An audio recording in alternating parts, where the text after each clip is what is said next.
Olá, graça e paz. Eu sou Luiz Oliveira e você está no canal Auxílio EBD. Estamos comentando a edição especial da revista Lições Bíblicas Jovens e Adultos da CPAD para o terceiro trimestre de 2020.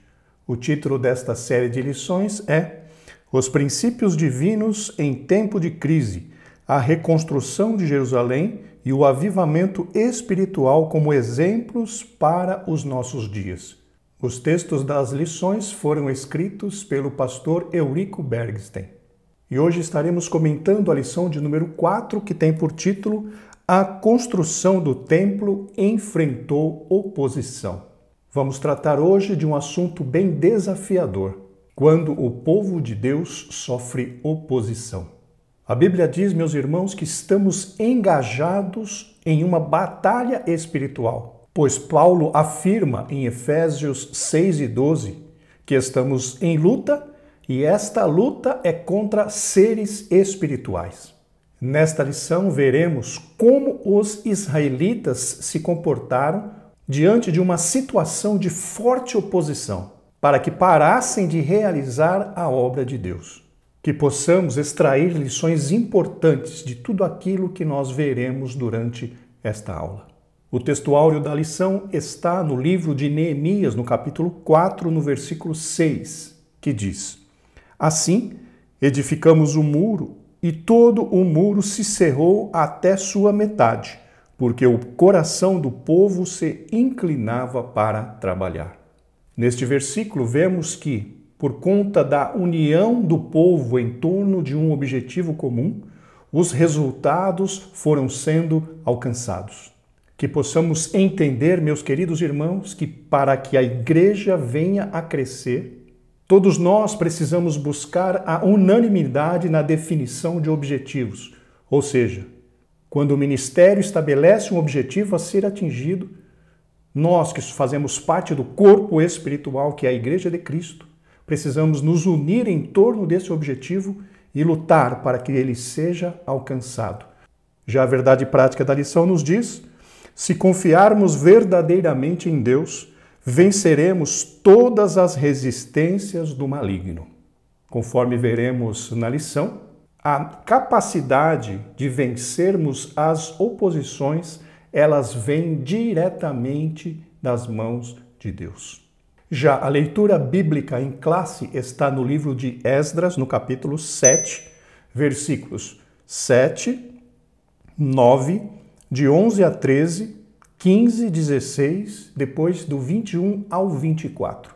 Acompanhe a leitura, por favor. E, nos dias de Artaxerxes, escreveu Bislão, Mitredate, Tabeel e os outros da sua companhia a Artaxerxes, o rei da Pérsia. E a carta estava escrita em caracteres aramaicos e em língua siríaca. Então escreveu Reum, o chanceler, e Sinsai, o escrivão, e os outros da sua companhia, Dinaítas e Afarsaquitas, Tarpelitas, Afarsitas, Arquevitas, Babilônios, Sussanquitas, Deavitas, Elamitas. Este, pois, é o teor da carta que ao rei Artaxerxes lhe mandaram, teus servos, os homens daquém do rio, e em tal tempo. Saiba, o rei, que os judeus que subiram de ti vieram a nós, a Jerusalém, e edificam aquela rebelde e malvada cidade, e vão restaurando os seus muros e reparando os seus fundamentos. Agora saiba o rei que, se aquela cidade se reedificar e os muros se restaurarem, eles não pagarão os direitos, os tributos e as rendas, e assim se danificará a fazenda dos reis. Para que se busque no livro das crônicas de teus pais, e então acharás no livro das crônicas, e saberás que aquela foi uma cidade rebelde e danosa aos reis e províncias, e que nela houve rebelião em tempos antigos, pelo que foi aquela cidade destruída. Nós, pois, fazemos notório ao rei que, se aquela cidade se reedificar e os seus muros se restaurarem, desta maneira não terás porção alguma desta banda do rio. Agora, pois, dai ordem para que aqueles homens parem, a fim de que não se edifique aquela cidade, até que se dê uma ordem por mim. E guardai-vos de cometerdes erro nisso. Por que cresceria o dano para prejuízo dos reis? Então, depois que a cópia da carta do rei Artaxerxes se leu perante Reum e Sinzai, o escrivão e os seus companheiros, apressadamente foram eles a Jerusalém, aos judeus, e os impediram à força de braço e com violência. Então cessou a obra da casa de Deus, que estava em Jerusalém, e cessou até o ano 2º do reinado de Dário, rei da Pérsia. Neste texto lido, nós vemos então a oposição que os judeus sofreram depois que eles iniciaram a construção ou a reconstrução do templo em Jerusalém. E é importante citarmos também, meus queridos irmãos, que nesta carta que estes samaritanos escreveram ali para o rei Artaxerxes, eles mentiram porque eles mencionaram que os judeus estavam reedificando a cidade e os muros da cidade. E na realidade eles estavam edificando apenas o templo naquele momento. Então os judeus sofreram oposição baseada numa carta mentirosa que os samaritanos enviaram ali para o rei Artaxerxes. Porém, naquele momento, esta carta surtiu efeito, pois eles receberam uma ordem de paralisar a obra de construção do templo do Senhor em Jerusalém. Como objetivo geral para a lição, meus queridos irmãos, nós temos mostrar que a nossa confiança em Deus nos faz vencer as resistências do maligno. Aqui, meus irmãos, precisaríamos fazer um pequeno ajuste nessa questão do objetivo geral, porque nesta lição nós trataremos especificamente da oposição que os judeus sofreram e da sua atitude em frente, ou a atitude resultante desta oposição. E os irmãos verão que a resposta dos judeus não foi uma resposta adequada. Então, no meu ponto de vista, no meu humilde ponto de vista, esse objetivo geral não está totalmente correto. Os irmãos verão no decorrer da lição. Já como objetivos específicos, nós temos, para o tópico 1, mostrar como se deu o lançamento dos alicerces do templo. Para o tópico 2, saber que os samaritanos se opuseram à construção do templo. Já para o tópico 3, explicar a falta de resistência dos judeus. E por fim, para o tópico 4, discorrer a respeito da reação dos samaritanos quando os judeus cessaram a obra. Como de costume, antes de iniciarmos no comentário, gostaria de lembrar aos irmãos que o texto do roteiro que eu utilizei para fazer este vídeo estará disponível para download, cujo link estará na descrição deste vídeo. Se você está assistindo o vídeo pelo nosso site Estudantes da Bíblia, o link para download do roteiro estará logo abaixo da janela do vídeo, ali na nossa página, na página principal, ou então na página da lição de número 4 desta edição especial da revista Lições Bíblicas. Isto posto, queridos irmãos, vamos para o comentário. Introdução. O altar havia sido restaurado, a festa dos tabernáculos celebradas e o holocausto contínuo estava sendo oferecido cada dia conforme o rito. A vida espiritual dos judeus, que haviam retornado do cativeiro, seguia o que estava prescrito na lei de Moisés. Aqui vale lembrar que a reconstrução do altar foi o primeiro passo para a retomada de uma vida espiritual, de uma vida de comunhão com o Deus de Israel. Uma vez que esta comunhão fosse restabelecida, se fazia necessário, meus irmãos, que o segundo passo fosse dado, que era justamente reconstruir o templo, o símbolo da presença de Deus no meio dos judeus. Vamos em frente? Somente esperava um momento para iniciar a reedificação do templo, conforme nós mencionamos. O ponto central nos diz: devemos manter a confiança em Deus, apesar das circunstâncias. Sim, meus irmãos, este é um conceito claro nas Sagradas Escrituras. O próprio Senhor Jesus disse a Jairo: não temas, crê somente. Esse texto está em Marcos, 5:36, parte B. Nós precisamos manter a nossa confiança em Deus, independente do que esteja acontecendo à nossa volta. Deus é fiel e as suas promessas, elas se cumprem na vida daqueles que lhes são fiéis. Se você e eu estamos sendo fiéis, ou estamos buscando esta posição de fidelidade, Deus não nos desamparará. Isto é promessa das Sagradas Escrituras. Em frente, queridos irmãos, tópico 1. Os alicerces do templo são lançados. Depois que os materiais para a construção do templo chegaram, segundo a concessão feita pelo rei Ciro da Pérsia, Zorobabel e os que haviam voltado do cativeiro lançaram os alicerces do templo. Todos apresentavam muita animação para o trabalho. E aqui podemos mencionar, queridos irmãos, uma curiosidade. Segundo Champlin, a obra efetiva do templo começou 7 meses após a chegada dos israelitas ou dos judeus ali em Jerusalém. E esse tempo de 7 meses era necessário justamente para que todos os materiais fossem conseguidos, fossem providenciados para que esta construção pudesse ter início. Vamos em frente? Subtópico 1. O lançamento dos alicerces foi celebrado com uma solenidade. Os sacerdotes já paramentados e com trombetas, e os levitas, filhos de Asaf, com saltérios, para louvarem ao Senhor, conforme a instituição de Davi, rei de Israel. Todos os que assistiram ao lançamento dos alicerces expressaram seus sentimentos, com grande júbilo, que as suas vozes se ouviram de muito longe. O texto mostra, meus irmãos, que este foi um culto de celebração e consagração do trabalho ao Senhor. Tendo em vista que o lançamento dos alicerces era a primeira fase para a reconstrução do templo em Jerusalém. E este templo traria muita alegria aos israelitas, porque, como eu mencionei, ele era o símbolo da presença de Deus no meio dos judeus.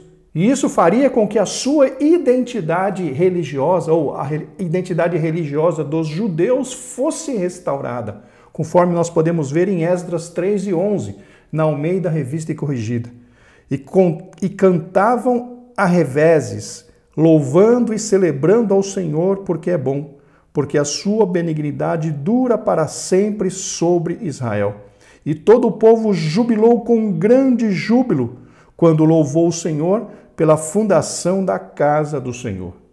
Então vejam como eles estavam felizes, como eles estavam alegres e contentes, pois aquele templo representava a restauração da sua identidade espiritual. Em frente, subtópico 2, a reedificação do templo. A reedificação do templo foi resultado do despertamento que veio através de Ciro, rei da Pérsia. Na realidade, meus irmãos, como vimos em aulas anteriores, a iniciativa de despertar Ciro foi do próprio Deus, para que a profecia de Jeremias pudesse se cumprir. Como mencionamos em aulas anteriores, Jeremias 1,12, Deus vela pela sua palavra para a cumprir. Ciro foi apenas um instrumento nas mãos de Deus. E um outro ponto interessante a ser mencionado é que Deus não despertou apenas Ciro, ele despertou também o povo judeu que estava ali. Leamos o que diz Esdras, no capítulo 1, versículo 5, na Almeida Revista e Corrigida. Então se levantaram os chefes dos pais de Judá e Benjamim, e os sacerdotes e os levitas, com todos aqueles cujo espírito Deus despertou, para subirem a edificar a casa do Senhor que está em Jerusalém. Vejam então que Deus despertou o coração de Ciro para liberar o povo para retornar para Jerusalém. Mas Deus também atuou despertando o coração daquelas pessoas que Deus desejava que retornassem. Então o despertamento foi duplo. Despertou o rei Ciro para libertar o povo e despertou o povo para que retornassem a Jerusalém e tivessem o ânimo, tivessem vontade, tivessem o desejo de reconstruir o templo de adoração do Senhor, nosso Deus. Vamos em frente? Convém lembrar que o despertamento pentecostal que chegou ao Brasil em 1910, a lição está em 1911, mas na realidade é 1910, isso é um erro de grafia, trouxe consigo uma verdadeira renovação da doutrina da Igreja de Deus, que pode ser simbolizada pelo templo de Deus. Leamos primeira carta de Paulo aos Coríntios, no capítulo 3, versículo 16, na Almeida Revista e Corrigida. Não sabeis vós que sois o templo de Deus e que o Espírito Santo, e que o Espírito de Deus habita em vós? Nós vemos aqui que realmente houve uma mudança na doutrina em relação à Igreja de Deus, ou seja, o local onde Deus habita, que deixou de ser o templo e passou a ser cada um de nós crentes em Cristo Jesus. Conforme nós vemos nesse texto de 1 Coríntios 3, nós somos o templo de Deus e o Espírito Santo habita em nós. E a exemplo do que aconteceu no templo em Jerusalém, reconstruído pelos judeus do exílio, quando eles colocaram o alicerce, nós também temos um alicerce. Leamos o que diz a mesma primeira carta de Paulo aos Coríntios, no capítulo 13, no capítulo 3, agora nos versículos 10 e 11 da Almeida Revista e Corrigida.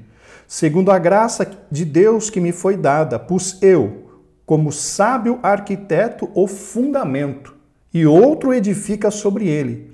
Mas veja cada um como edifica sobre ele, porque ninguém pode pôr outro fundamento, além do que já está posto, o qual é Jesus Cristo. Então, meus irmãos, o fundamento desse templo espiritual que somos nós é a pessoa do próprio Senhor Jesus Cristo. Ele que, segundo a Bíblia, é a pedra principal, a pedra de esquina. E Paulo diz que ele é o fundamento das nossas vidas, o fundamento deste templo espiritual que somos nós, que é o nosso corpo. Então, na nova aliança, houve uma transferência da presença de Deus que estava sobre o templo físico para a vida de cada um de nós, servos do Deus Altíssimo. De volta ao texto, a Igreja de Deus é um mistério que não pode ser compreendido pelo homem natural. Vamos ler 1 aos Coríntios, no capítulo 2, versículo 14, na Almeida Revista e Corrigida. Ora, o homem natural não compreende as coisas do Espírito de Deus porque lhe parecem loucura e não pode entendê-las porque elas se discernem espiritualmente. Infelizmente, até para alguns crentes, o conceito de igreja é ignorado. A Bíblia nos diz que cada crente faz parte de um corpo espiritual que é a Igreja de Cristo. Conforme nós lemos na primeira carta de Paulo aos Coríntios, no capítulo 12, versículos 12 e 13, na Almeida Revista e Corrigida. Porque assim como o corpo é um e tem muitos membros, e todos os membros, sendo muitos, são um só corpo, assim é Cristo também. Pois todos nós fomos batizados em um Espírito, formando um corpo, quer judeus, quer gregos, quer servos, quer livres, e todos temos bebido de um Espírito. Meus irmãos, hoje nós, como Igreja de Cristo, formamos um corpo. Esse texto de 1 Coríntios 12 é muito claro, porque todos nós que fomos batizados em um Espírito, nós formamos um corpo, independente de placas de igreja, independente de ministérios. A igreja invisível de Cristo forma um corpo apenas. Como os irmãos sabem, nós temos duas igrejas. Nós temos a igreja visível, que é essa que nós fazemos parte, que nós congregamos. No meu caso, eu congrego na Igreja Evangélica Assembleia de Deus, Ministério do Belém, aqui em Limeira, no interior de São Paulo. Esta igreja é a igreja visível. E tem outras denominações, tem outros ministérios.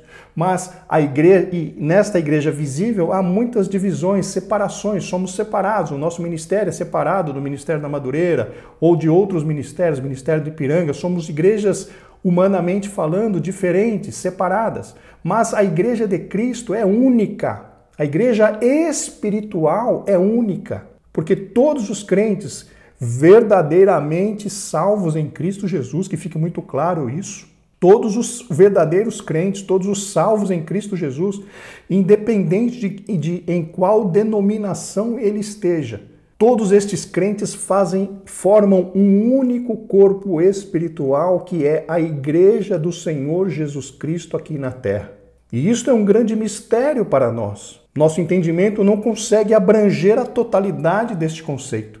E como o comentarista mencionou aqui em Efésios 5:32, falando dessa relação, desse mistério da igreja, nós só realmente saberemos por completo quando formos arrebatados e tudo vier, e toda a verdade, todo o conhecimento nós recebermos do nosso Senhor Jesus Cristo. De volta ao texto, meus queridos irmãos, subtópico A, o Espírito Santo quer salientar que Jesus, em pessoa, quer edificar a sua igreja, e ele o faz conforme a palavra de Deus.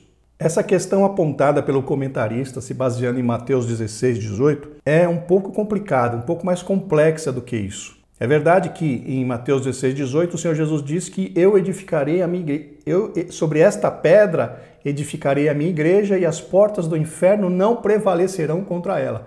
Esta é a palavra de Deus. Mas por outros textos, meus irmãos, nós compreendemos que não é o Senhor Jesus diretamente quem edifica a igreja, e sim os servos eleitos por ele, escolhidos por ele e dotados dos dons ministeriais. Vamos ler o texto de Efésios no capítulo 4, versículos de 10 a 12, na Almeida Revista e Corrigida. Aquele que desceu é também o mesmo que subiu acima de todos os céus para cumprir todas as coisas. E ele mesmo, Jesus Cristo, deu uns para apóstolos, e outros para profetas, e outros para evangelistas, e outros para pastores e doutores, querendo o aperfeiçoamento dos santos para a obra do ministério, vejam aqui, para a edificação do corpo de Cristo. Notem então duas coisas nestes versículos. Foi o Senhor Jesus que deu dons a estes homens escolhidos, e o objetivo é a edificação da igreja. Isso nos mostra, meus irmãos, que não é literalmente falando o Senhor Jesus efetivamente quem edifica a igreja, mas sim nós, os seus servos, dotados destes dons ministeriais, é que, sendo usados pelo Espírito Santo, trabalhamos na edificação do corpo de Cristo, que é a sua igreja. Então entendo que essa questão que o Senhor Jesus disse, né? E sobre esta pedra edificarei a minha igreja. O trabalho não é diretamente, como eu disse, diretamente obra do Senhor Jesus sozinho, mas sim a Trindade agindo através do Espírito Santo, porque hoje nós estamos no ministério do Espírito Santo. Nós estamos hoje na era do Espírito Santo trabalhar no meio de nós. Então o Espírito Santo é o responsável por praticamente todas as movimentações que nós vemos no seio da igreja. É ele quem veio substituir ao Senhor Jesus, é ele quem ensina, é ele quem fortalece, é ele quem convence o mundo do pecado, da justiça e do juízo, é ele quem intercede por nós com gemidos inexprimíveis, e é ele que se utiliza destes dons dados pelo próprio Senhor Jesus. A Bíblia é clara quando diz que o Senhor Jesus é quem deu os dons ministeriais. Foi o Senhor Jesus quem escolheu os seus servos que iriam exercer os dons ministeriais. E o Espírito Santo se utiliza destes homens dotados dos dons ministeriais para ajudarem na edificação da sua igreja, da igreja do Senhor Jesus Cristo na terra. Inclusive, nós temos um texto em 1 Coríntios 2 e 5, 1 Coríntios 12 e 5, na Almeida Revista e Corrigida, onde diz: e há diversidade de ministérios, mas o Senhor é o mesmo. Ou seja, é o Senhor Jesus quem dá os ministérios para os seus servos. O Espírito Santo entra na distribuição dos dons espirituais, o Senhor Jesus entra na distribuição dos ministérios e o nosso Deus entra na distribuição das operações, ou seja, Deus cuida do macro, o Senhor Jesus Cristo cuida do micro e o Espírito Santo ele trabalha no individual através dos dons espirituais. Então as operações, ou seja, o trabalho da Trindade é um trabalho muito maravilhoso. Deus cuida das operações, o Senhor Jesus dos ministérios e o Espírito Santo dos dons. Glórias ao nome do Senhor. Vamos de volta ao texto, item B. O Espírito Santo quer gerar um sentimento de reverência pela igreja do Senhor, que é a morada de Deus. Vejam também Êxodo 3 e 5, Salmos 89 e 7, Eclesiastes 5 e 1. Reverência, meus irmãos, pode ser entendida como respeito profundo pelo sagrado. Porém, gostaria de ler 1 Coríntios, no capítulo 15, versículo 34, na Almeida Revista e Corrigida. Vigiai justamente e não pequeis, porque alguns ainda não têm o conhecimento de Deus, e digo para vergonha vossa. Sem o verdadeiro conhecimento de Deus, meus irmãos, não é possível se desenvolver a reverência verdadeira. Paulo disse nesse versículo que, para a vergonha nossa, alguns não têm conhecimento de Deus. E se há quase 2000 anos muitos crentes não tinham conhecimento de Deus, o que dizer de agora? Nessa época de apostasia, nessa época de hedonismo que estamos vivendo. Poucas pessoas têm reverência na casa de Deus porque poucas pessoas conhecem o verdadeiro Deus, o Deus a qual nós servimos. Que todos nós que estamos envolvidos e comprometidos com a escola bíblica dominical, deixemos que o Espírito Santo nos use para incutir na cabeça daqueles que nos rodeiam o verdadeiro conhecimento de Deus.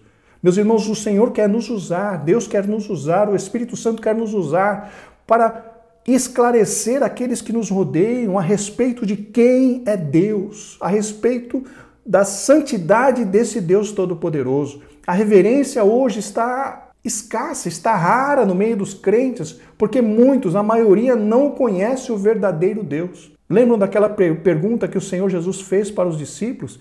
E vós, quem dizeis que eu sou? Muitas vezes nós precisaríamos fazer essa pergunta, ou fazer essa pergunta a nós mesmos. Quem é Deus para nós? Quem é o Senhor Jesus para nós? De volta ao texto, tópico C, o item C, o Espírito Santo quer adestrar a igreja porque ela é instrumento da ação de Deus aqui na terra.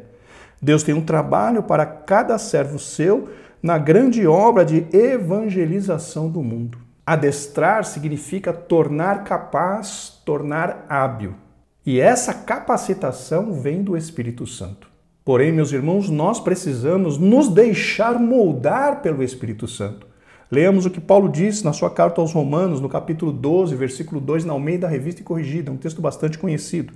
E não vos conformeis com este mundo, mas transformai-vos pela renovação do vosso entendimento, para que experimenteis qual seja a boa, agradável e perfeita vontade de Deus. E essa renovação do nosso entendimento, meus irmãos, está ligada à nossa sujeição à ação do Espírito Santo, no que diz respeito a vivificar a nossa vida, vivificar na nossa vida a palavra de Deus e dirigi-la. Paulo diz que nenhuma condenação há para os que estão em Cristo Jesus, que não andam segundo a carne, mas segundo o Espírito, ou seja, andam dirigidos pelo Espírito Santo, não se moldando, ou seja, não tomando a forma deste mundo, mas tendo o seu entendimento renovado, pela ação do Espírito Santo vivificando a palavra de Deus nas nossas vidas. Vamos em frente, queridos irmãos? Chegamos ao tópico 2. Os samaritanos opõem-se à construção do templo. Sob tópico 1. Entre os moradores da terra estavam os samaritanos. Quando Nabucodonosor levou o reino de Judá cativo para a Babilônia, os samaritanos passaram a morar na terra. Estes eram descendentes de uma mistura de gente que o rei da Assíria havia deslocado para a cidade da Samaria, depois de ele ter levado as 10 tribos do reino do norte em cativeiro para a Assíria. Eram pagãos que haviam sido ensinados acerca do Deus de Israel. Assim, os samaritanos continuavam servindo a seus deuses, mas também temiam o Senhor. Aqui, meus irmãos, temos uma curiosidade. Segundo Champlin, o costume daquela época não era se esvaziar totalmente o território do povo que ali morava inicialmente. Ou seja, segundo Champlin, o rei da Assíria não levou a todos os judeus do Reino do Norte, desculpa, os israelitas do Reino do Norte. Ele levou uma grande parte deles, só que trouxe outros povos para o lugar, para ocupar o lugar desses habitantes que haviam sido levados para a Síria. Ou seja, ficou um pouco de judeus, de israelitas ali, perdão, porque os judeus são os que fazem parte das 2 outras tribos. Ficaram israelitas no Reino do Norte e o rei da Síria trouxe outros povos para habitar ali. E o que aconteceu? Começou a acontecer uma grande mistura, porque os israelitas passaram a se casar com as filhas dos outros povos, e os outros povos tomaram as filhas dos israelitas como esposa e começou a haver aquela mistura, e eles se tornaram então uma mistura de gente, como nós veremos mais para frente, que era como os judeus chamavam os samaritanos, consideravam os samaritanos uma mistura de gentes, ou seja, tinham alguns israelitas, mas misturado com os pagãos se tornaram povos, abre aspas, gentios para os judeus. E esses gentios, eles não eram aceitos no trabalho religioso, ali nos trabalhos oferecidos como sacrifício ao Senhor nosso Deus. De volta ao texto, meus irmãos, subtópico 2, os samaritanos tentam frustrar a construção do templo. A maldade dos samaritanos levou-os a enviar uma carta ao rei da Pérsia contendo acusações mentirosas contra os judeus.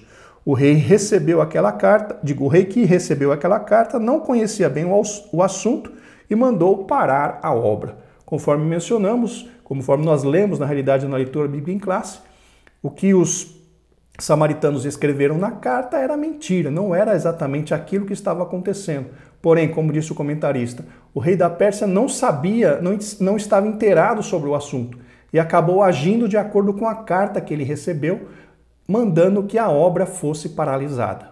E há mais um detalhe aqui, mais uma curiosidade que podemos citar, é que, segundo Champlin, meus queridos irmãos, aquele povo que estava ali, que se ofereceu para ajudar os judeus na reconstrução do templo, segundo Champlin, mais uma vez eu digo, eles meio que adoravam ao Senhor também, mas não ofereciam a Deus o sacrifício correto. Lembra que nós acabamos de ler no parágrafo anterior?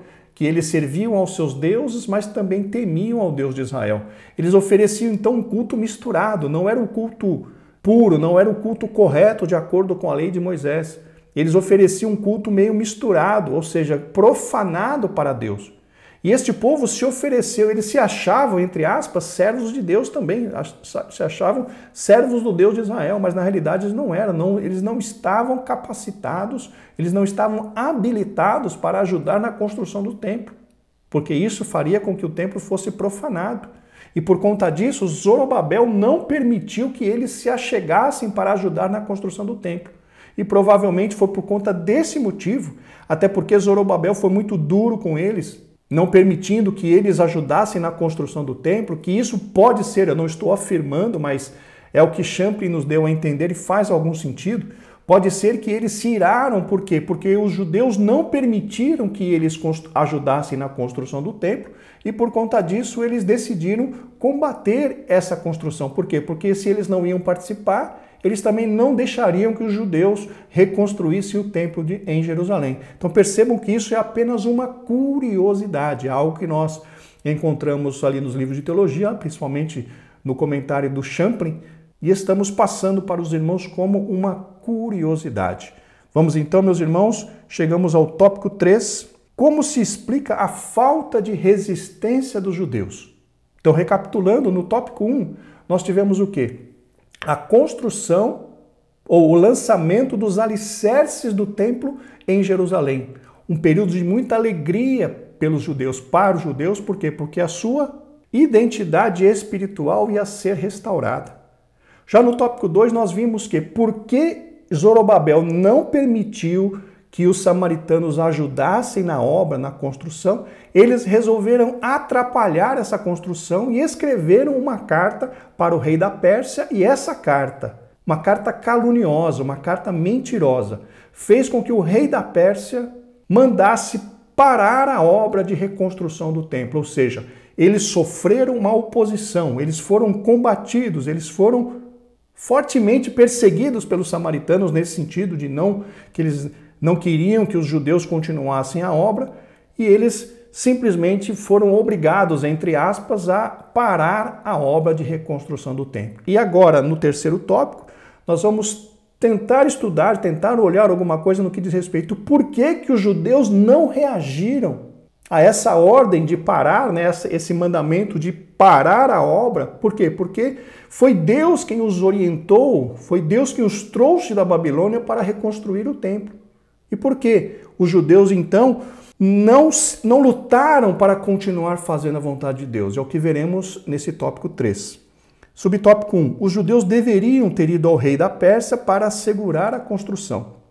Uma ordem dada por uma autoridade superior não pode ser invalidada por uma autoridade inferior. A ordem de construir o templo tinha sido dada pelo Deus do céu através do rei Ciro, a maior autoridade da época, que assinara o decreto da construção do templo. Aqui, meus irmãos, o comentarista diz, que os judeus deveriam ter ido ao rei da Pérsia.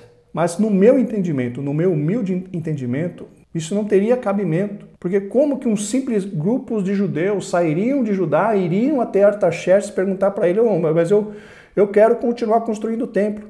Eles nem tinham essa relação com o rei mais. Se nós olharmos nas entrelinhas do que está escrito, as pessoas que mandaram a carta para o rei Artaxerxes eram meio que representantes do reino da Pérsia ali naquela região. Já os judeus que voltaram para Jerusalém não tinham ligação política nenhuma com o rei da Pérsia. Então, no meu entendimento, essa não seria a saída. Se os irmãos têm um entendimento diferente, por favor, deixem nos comentários desse vídeo o que os irmãos pensam a esse respeito. De volta ao texto, subtópico 2. Os judeus deveriam ter recorrido a Deus. Toda a história dos judeus é rica de exemplos de como Deus ajudou o seu povo em tempos difíceis. A história vinda dos judeus para Jerusalém, a própria vinda dos judeus para Jerusalém era uma clara demonstração de que Deus estava neste negócio. Aqui eu concordo, meus irmãos. Realmente os judeus deveriam ter buscado ao Senhor dos Exércitos, ao Deus de Israel, porque foi Deus quem os trouxe de volta da Babilônia para Jerusalém com a intenção de reconstruir o templo, com a intenção de novamente colocar de pé a identidade espiritual do povo judeu, do povo de Jerusalém. Porém, infelizmente, eles foram reprovados nessa questão, porque, pelo que consta na Bíblia, eles não buscaram ao Senhor. Vamos em frente? Vejamos alguns exemplos da história dos judeus que foram ajudados pelo Senhor. Item A, nos dias do rei Ezequias, Judá foi cercado pelo exército do rei da Síria, que ameaçava fazer com Judá o que já havia feito com o reino de Israel, levá-los em cativeiro.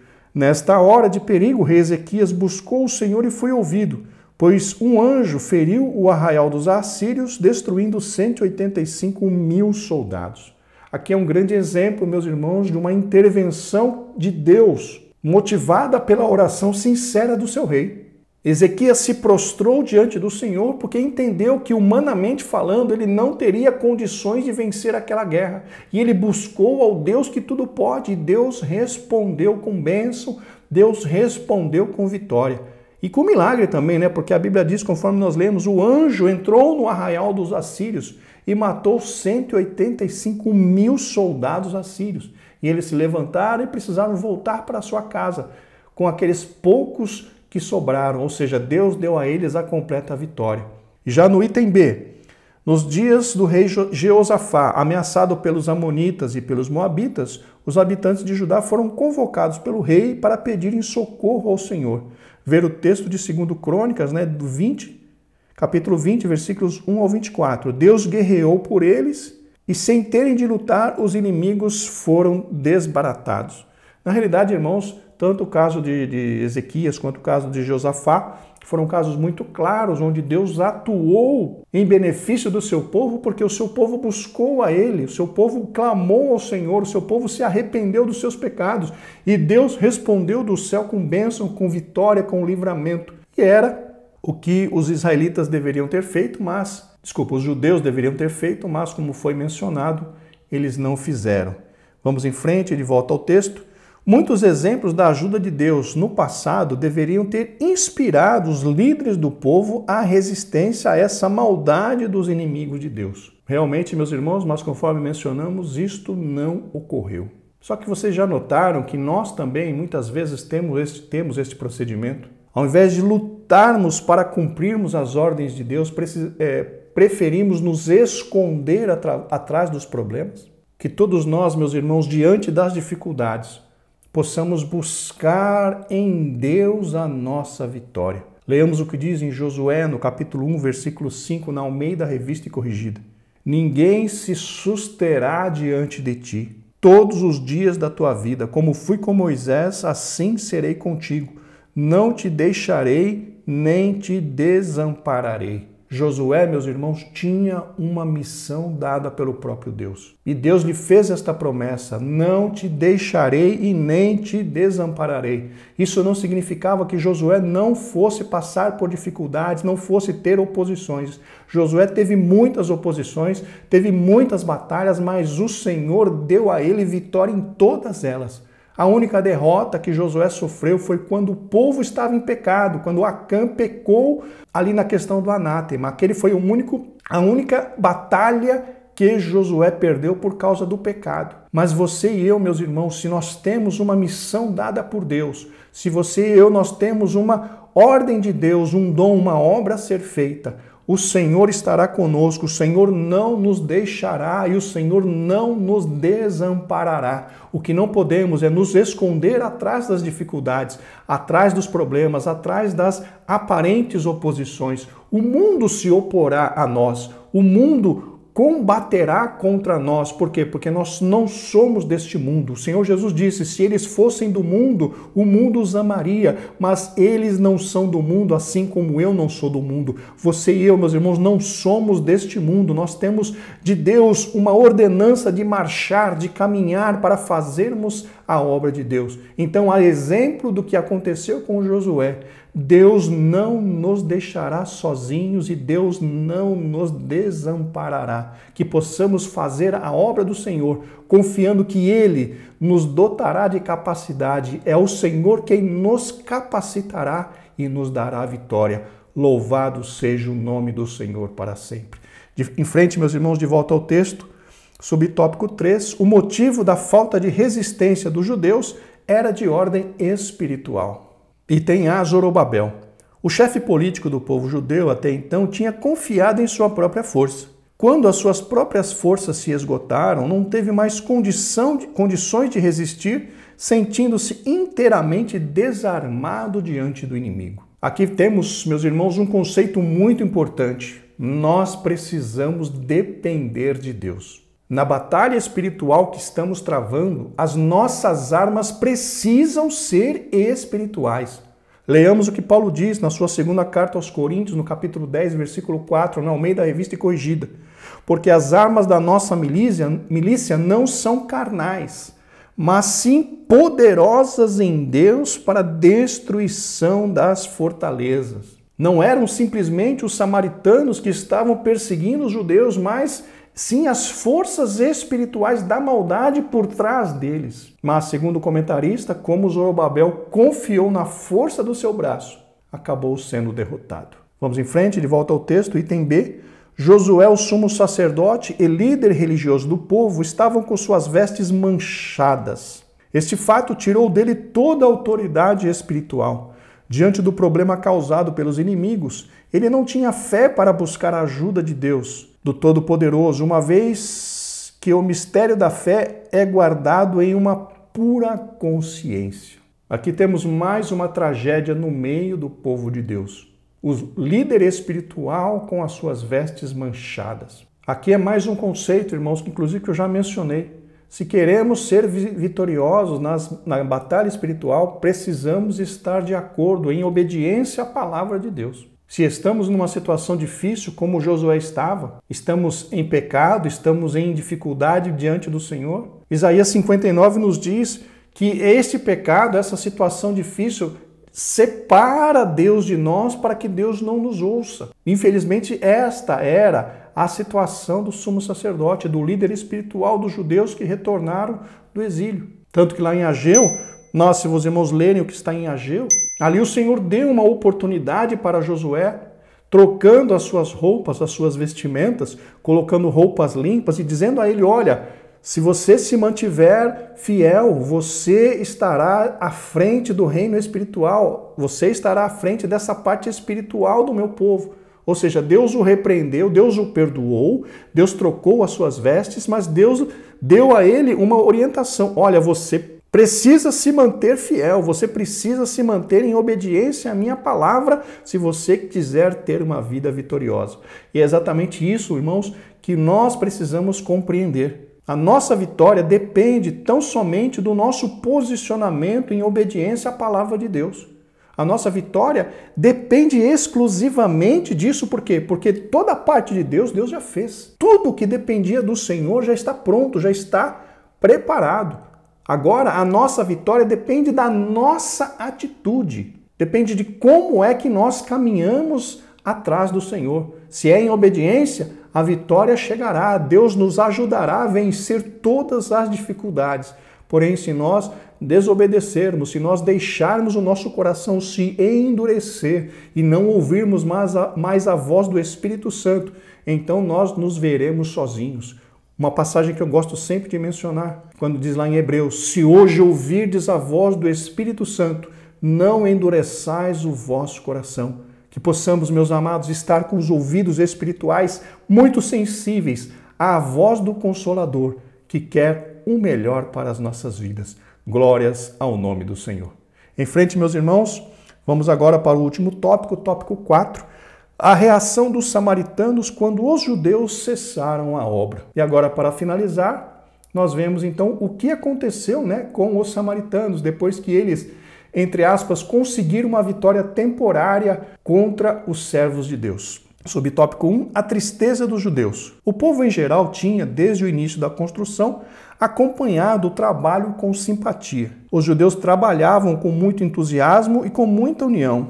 E o povo tinha ouvido falar de que o Deus do céu estava do lado dos judeus ajudando-os. E agora, onde estava seu Deus? A questão aqui, meus queridos irmãos, é que muitas vezes tratamos as coisas de Deus de forma errada e queremos obter grandes resultados. Só que Deus só responde quando nós fizermos exatamente da forma que Ele nos mandou fazer. Não significa que você e eu, tendo um chamado de Deus, todas as coisas fluirão tranquilamente sem oposição. Conforme eu mencionei, a nossa luta é espiritual e todo aquele que tem um chamado de Deus, uma obra para realizar para Deus, ele sofrerá oposição do reino espiritual. Ele sofrerá oposição do reino das trevas. Só que a nós, meus irmãos, cabe confiar em Deus e buscar de Deus uma orientação para poder vencer estas batalhas espirituais. Quando nós obedecemos aos mandamentos de Deus, quando nós obedecemos às orientações do Espírito Santo, a situação pode estar difícil quanto for, Deus faz milagres, Deus opera grandes maravilhas no nosso meio se nós estivermos em obediência. Quer ver um exemplo muito claro sobre isso? O que aconteceu ali com o profeta Elias no Monte Carmelo. Vocês se lembram ali do que está em 1 Reis, no capítulo 18, quando Elias desafiou os 850 profetas de Baal e profetas de Azera ou Azerá. Elias os desafiou a oferecerem um sacrifício aos seus deuses. Eles ofereceriam aos seus deuses, Elias ofereceria ao Deus de Israel, e o Deus que respondesse por fogo, este seria Deus. Vocês se lembram o que aconteceu? Depois do fracasso dos profetas de Baal e de Azerá ou Azera oferecerem os seus sacrifícios e não obtiverem resposta do céu, Elias reparou o altar do Senhor ali no Monte Carmelo, depois ofereceu o animal, cortou o animal, colocou sobre a lenha, e depois mandou derramar 12 cântaros de água sobre o sacrifício. Ou seja, a dificuldade, entre aspas, para Deus responder humanamente falando era muito grande. Como é que um sacrifício encharcado pegaria fogo? Mas Elias estava convencido de que ele estava ali debaixo da ordem do Senhor. Elias tinha certeza, tinha convicção disso. E veja o que Elias falou na sua oração. Esse texto está em 1 Reis, capítulo 18, versículo 36 e 37, na Almeida Revista e Corrigida. Ó Senhor, Deus de Abraão, de Isaque e de Israel, manifeste-se hoje que tu és Deus em Israel e que eu sou teu servo e conforme o que a tua palavra fiz todas estas coisas. Responde-me, Senhor, responde-me, para que este povo conheça que tu, Senhor, és Deus e que tu fizeste tornar o seu coração para trás. Vejam, meus irmãos, a oração de Elias. Responde-me para que este povo entenda que eu sou teu servo e que conforme a tua palavra fiz todas estas coisas. Responde-me para que este povo saiba também que tu és Deus. Vejam, meus irmãos, Elias fez as coisas de acordo com a palavra de Deus e o que aconteceu? Nós sabemos a resposta. Deus mandou fogo do céu, independente se o sacrifício estava encharcado com 12 cântaros de água, independente do que aconteceu, Deus respondeu e queimou tudo e deu a resposta necessária para que o seu nome fosse glorificado. Então, meus queridos irmãos, entendamos, se estamos dentro da vontade de Deus, no centro da vontade de Deus, em obediência, Deus não nos deixa, Deus não nos desampara, Deus batalha e trabalha por todos nós. As oposições, elas surgirão, mas nós iremos contra as oposições em nome do Senhor dos Exércitos e nós teremos a vitória. Glórias ao nome do Senhor. Mas os israelitas não entenderam isso. Em frente, meus irmãos, de volta ao texto, subtópico 2, a alegria dos samaritanos. Os inimigos dos judeus regozijaram-se grandemente. Certamente os conselheiros foram parabenizados pela sábia e contente ação. Em relação a isso, meus irmãos, não temos o que dizer, porque a Bíblia não nos dá indicações, pelo menos eu não tenho indicações a respeito disso, mas nós entendemos que quando um servo do Senhor ele sofre uma derrota, realmente os seus inimigos se alegram. Esse é o natural dos seres humanos. Vamos em frente, de volta ao texto. Porém, o gozo dos ímpios é de pouca duração. E o gozo dos filisteus que haviam prendido Sansão terminou em tragédia. Sim, meus irmãos, e essa tragédia aconteceu no tempo de Sansão, por quê? Porque Sansão passou muito tempo brincando com aquilo que lhe era sagrado. E Sansão pagou um preço alto por conta da sua irreverência, porque Sansão era um nazireu, porém ele não respeitou o seu voto de nazireado. E pagou um preço muito alto, como eu já disse, por quê? Porque teve os seus olhos furados e trabalhou como escravo muito tempo. E no final da sua vida ele cumpriu o seu propósito dado por Deus, que era combater os filisteus. E naquele momento foi um momento de grande tristeza para todos aqueles que caíram naquele templo e morreram. Em frente, item B, a alegria dos sacerdotes que alugaram Judas para trair Jesus foi de curta duração. Com a ressurreição de Jesus, seus problemas se agravaram. A alegria dos inimigos do povo de Deus é passageira, como o próprio comentarista mencionou. Judas foi um instrumento do inimigo para atrair ao Senhor Jesus.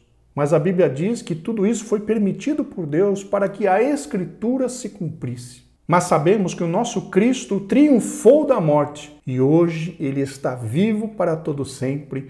Glória ao nome do Senhor. Em frente, queridos irmãos, subtópico 3, o desânimo dos judeus. Os judeus que tinham voltado do cativeiro para construir o templo sentiram-se humilhados e tristes. Acreditamos, meus irmãos, que aquela sensação de impotência dos judeus diante dos problemas e das dificuldades os fez ficar paralisados.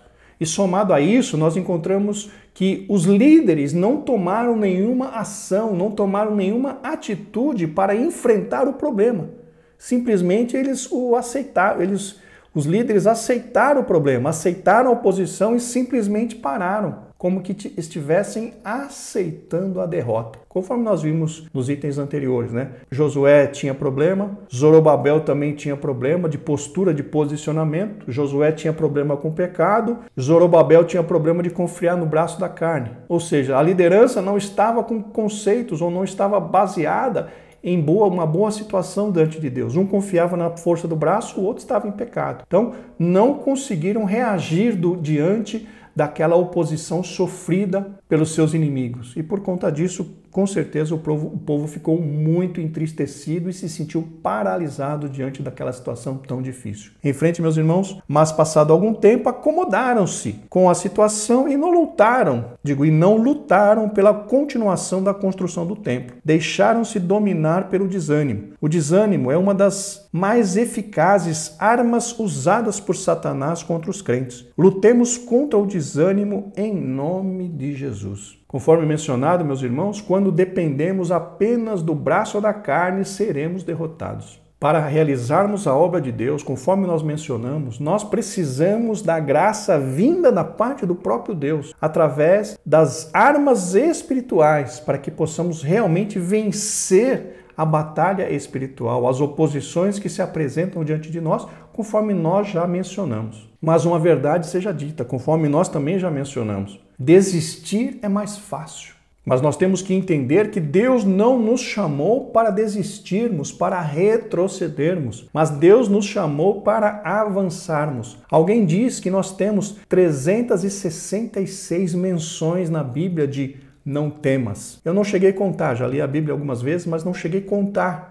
Não tive a curiosidade de contar, mas alguém diz que nós temos 366 vezes na Bíblia a expressão não temas, ou seja, uma para cada dia do ano e uma ainda para o ano bissexto, quando temos 366 dias. Ou seja, Deus não nos chamou para retrocedermos, mas Deus nos chamou para avançarmos. Vamos ler o que diz em Hebreus, no capítulo 10, versículos 38 e 39, na Nova Versão Internacional. Mas o meu justo viverá pela fé, e se retroceder, não me agradarei dele. Nós, porém, não somos dos que retrocedem e são destruídos, mas dos que creem e são salvos. Nós não somos dos que retrocedem e são destruídos, mas dos que creem e são salvos. Deus não nos chamou para retrocedermos. Deus não nos chamou para voltarmos, desistirmos, nos escondermos atrás das dificuldades.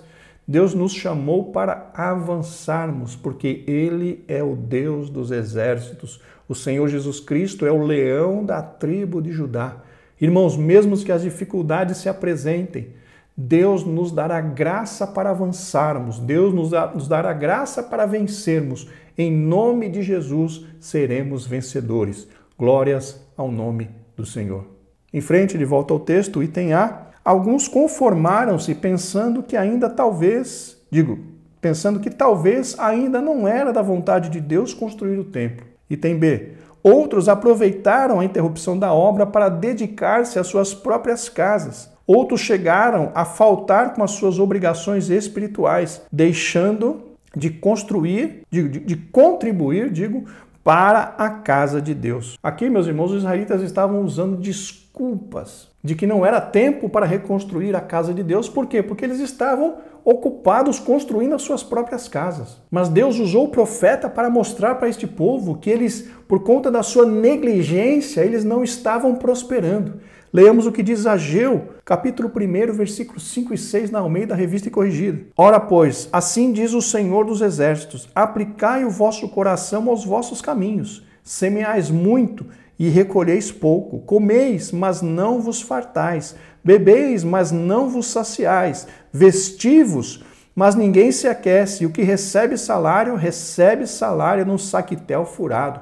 Ou seja, os judeus que estavam ali em Jerusalém, porque desprezaram a obra do Senhor, eles não prosperaram. Então, meus irmãos, aqui nós temos mais um conceito espiritual para ser aplicado em nossas vidas. Quando nós negligenciamos a obra que Deus nos mandou fazer, realizar para Ele na terra, nós não prosperamos, porque nós fomos salvos para servir ao Senhor. Nós fomos salvos para realizar a vontade de Deus na terra. Nada mais do que nós temos é nosso. O salário que você tem não é seu, o emprego que você tem não é seu, a casa que você tem, o que eu tenho não é nossa, é do Senhor. E nós fomos salvos para obedecer a Ele.